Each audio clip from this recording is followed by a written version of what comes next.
This world is all about branding and marketing. The #1 branders in the universe is the United States.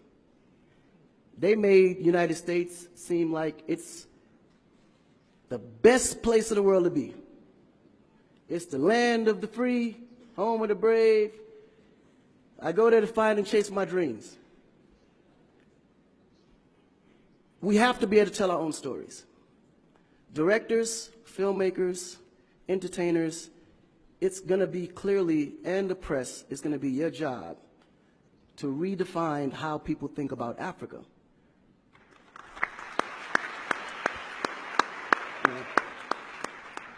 Because you're here, you see what's going on. You clearly can see in a vivid picture the good, the bad, and the ugly. What you choose to put out there is what the world is going to get. Because I can tell you right now, in Chicago alone, there's more people dying in Chicago than there was in the war in Iraq. But you would never see that. There's a lot of things that's happening in the U.S. that you would never see because they choose to show you what they want you to see for. Yeah. It's about country integrity. You have a certain reputation you have to keep.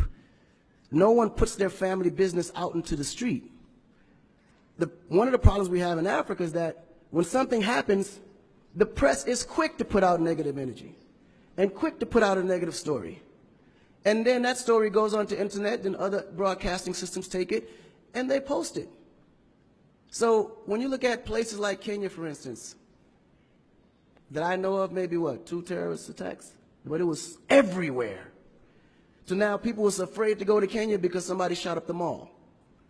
But then when you look online, there was over 25,000 attacks in the U.S., but you only knew about maybe 5 or 6.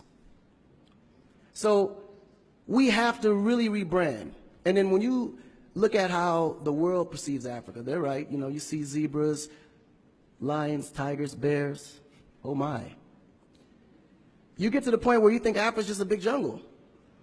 The images that they're showing of Africa is historical images. This is way before civilization. This is when they were still, you know, battling with spears, like times of Shaka Zulu. No, I'm serious. But then when you look at the U.S., they're showing Superman, Batman, you know? Where is our Superman? Where is our, like, Shaka Zulu should be a superhero today.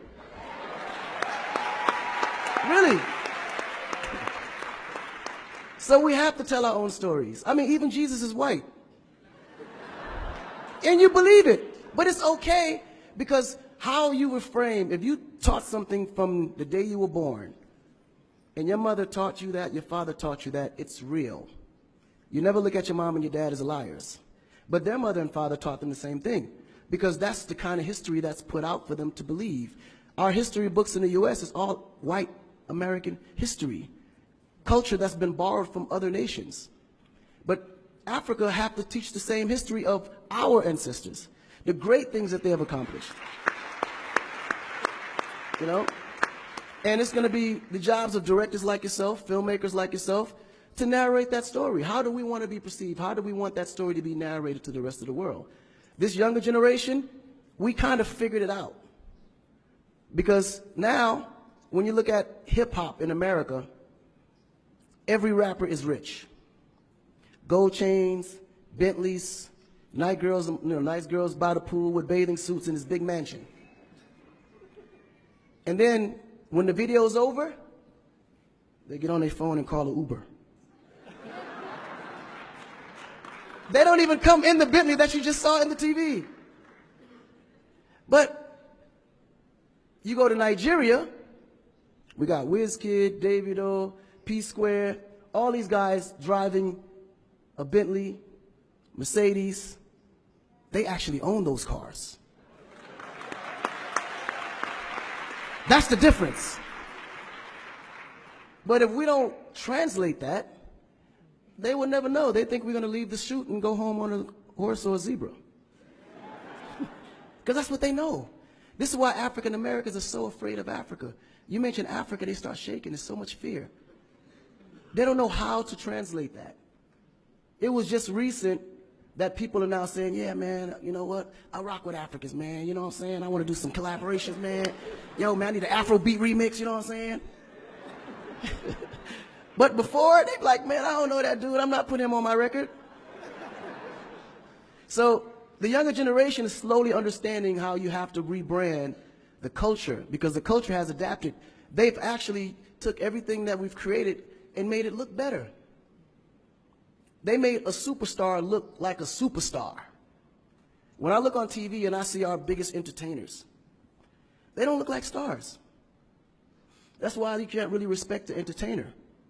If a politician saw a singer, he'd just be like, oh, he's just a local singer.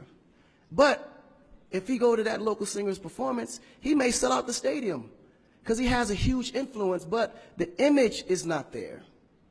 So we have to take the image as a huge accountability for ourselves and realize that Africa really does have a reputation. But if we allow our stories to be told, our stories will be told according to their agenda on what they need to be able to benefit from Africa. So we have to tell our story so we can be able to understand how we can utilize that story to benefit for our agenda. You know? So in closing, this job is for the entertainers, the filmmakers, the reporters, and anyone that creates content. We have to rebrand. And we have to rebrand it in the way that we see it and tell the story to where they can understand it, feel comfortable, and want to come here and invest. Right? To add to what Akon